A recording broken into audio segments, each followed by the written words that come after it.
வரும்போது சொல்லிட்டு வாங்க. சொந்தக்காரங்க கிட்ட தாங்க இதை நம்ம சொல்ல முடியும். வர டிசீஸ் கிட்ட முடியாது. நம்ம உடம்ப ஹெல்த்தியாக சாப்பிட்டு நாம தான் பார்த்துக்கணும். அப்படி ஒரு ஹெல்த்தி ரெசிபியோட தான் இன்னைக்கு வந்திருக்கேன். அவள் சாப்பிட அவளை வைத்து அருமையான ஒரு டிஷ் எப்படி செய்யறதுன்னு பார்க்கலாமா? கோல்டன் அவல் இட்லி அண்ட் கேக். அவல் இல்லைனா கோதுமை அவல் எது எடுத்துக்கிட்டாலுமே உங்களுக்கு செரிமானத்துக்கு ரொம்ப ஈஸியாக இருக்கும். உங்களுடைய மலச்சிக்கல் பிரச்சனையிலேருந்து ஒரு நிரந்தர தீர்வு உங்களுக்கு கிடைக்கக்கூடியதாக இருக்கும். வாங்க இந்த டிஷ்ஷுக்கு தேவையான பொருள் என்னென்னு பார்க்கலாம். 3 டேபிள் ஸ்பூன் அவல், 3 சின்ன வெங்காயம், ஈனோ ஒரிஜினல் ஃப்ளேவர் 1 டீஸ்பூன், மல்லி இலை 1 கைப்பிடி, உப்பு தேவையான அளவு, கேரட் கேரட், பொடியா நறுக்கிய இஞ்சி 1 துண்டு, சில்லி ஃபிளேக்ஸ் உங்க உரப்புக்கு ஏற்ற மாதிரி, கருவேப்பிலை கொஞ்சமா, மெயினா கடலை மாவு 1.5 கப். இதெல்லாம் ரெடி பண்ணி வச்சுக்கோங்க. இப்போ ஒரு மிக்சி கப்ல நம்ம ரெடி பண்ணி வச்சிருக்கிற அவலை கொட்டி கிரைண்ட் பண்ணி பவுடர் ஆக்கி எடுத்துக்க போறோம்.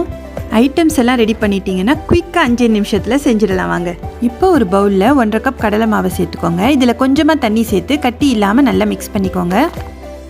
இப்போ மாவு கொஞ்சம் தண்ணியாக தான் தெரியும். அடுத்து நம்ம ரெடி பண்ணி வச்சிருக்கிற அவல் பவுடரை இதிலேயே சேர்த்து மிக்ஸ் பண்ணுங்க. அவல் உங்களுக்கு கெட்டி கொடுக்க ஸ்டார்ட் பண்ணும். இந்த ஸ்டேஜில் நம்ம ரெடி பண்ணி வச்சிருக்கிற சின்ன வெங்காயம், கருவேப்பிலை, கேரட், சில்லி ஃப்ளேக்ஸ், உப்பு, கொஞ்சமாக இஞ்சி, மல்லி இலை எல்லாத்தையும் ஒன்றா சேருங்க. ஈனோ பவுடரை தவிர மற்ற எல்லாத்தையும் நல்லா கலந்து இட்லி மாவு பதத்துக்கு மிக்ஸ் பண்ணி வச்சுக்கோங்க. லாஸ்ட்டாக இது கூட 1 டீஸ்பூன் ஈனோ சேர்த்து கொஞ்சமாக தண்ணி ஊற்றுனீங்கன்னா பார்க்க அவ்வளோ அழகாக நுரைச்சி வருங்க. இது அந்த பேட்டருக்கு நல்ல ஒரு சாஃப்ட் கொடுக்கும். நல்லா மிக்ஸ் பண்ணிக்கோங்க. உப்பு கரெக்டாக இருக்கான்னு செக் பண்ணிக்கோங்க. அவ்வளோ தாங்க நம்ம பேட்டர் ரெடி ஆகிடுச்சு. தவா அடுப்பில் வச்சு இந்த பேட்டரை நீங்கள் பேன் கேக் மாதிரியும் அழகாக சுட்டி எடுக்கலாம். கொஞ்சமாக பட்டர் சேர்த்துக்கோங்க. ஒட்டாமல் அழகாக வரும். ரொம்ப ஹெல்த்தியான ஒரு டிஷ்ஷுங்க. கண்டிப்பாக ட்ரை பண்ணி பாருங்கள்.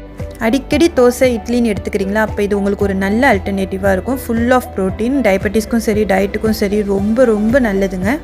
இட்லி தான் உங்கள் ஃபேவரட்டா இல்லை இன்னும் ஹெல்த்தியாக சாப்பிட்ணுமா? அப்போ இதை நீங்கள் ஸ்டீம் பண்ணியும் சாப்பிடலாம். நான் காட்டுற மாதிரி ஒரு கிளாஸ் பவுலில் இந்த பேட்டர் மாவை ஊற்றி நீங்கள் இந்த மாதிரி ஸ்டீம் பண்ணி எடுத்திங்கன்னா அருமையான இட்லி ரெடி ஆகிடுச்சு. இப்படி தான் இருக்கும் நம்ம பேன் கேக் பார்க்குறதுக்கு. இதுக்கு கார சட்னி, தேங்காய் சட்னிலாம் சூப்பர்பான ஒரு காம்போவாக இருக்குங்க. அவ்வளோ சாஃப்டாக பிக்க வந்துச்சு. அவ்வளோ சூப்பராக இருந்துச்சு. ஆஹா, ஆவி பறக்க நம்ம கோல்டன் இட்லியை பாருங்கள். அவ்வளோ சாஃப்ட்டுங்க. நான் காட்டுறேன் பாருங்கள். அவ்வளோ சாஃப்டாக இருந்துச்சு. அதை நீங்கள் குட்டி குட்டியாக கட் பண்ணி ஒரு பவுலில் வச்சு ஃபோக் வச்சு குத்தி சாப்பிடலாம். தேங்காய் சட்னிக்கு அப்படி தான் இருக்கும்.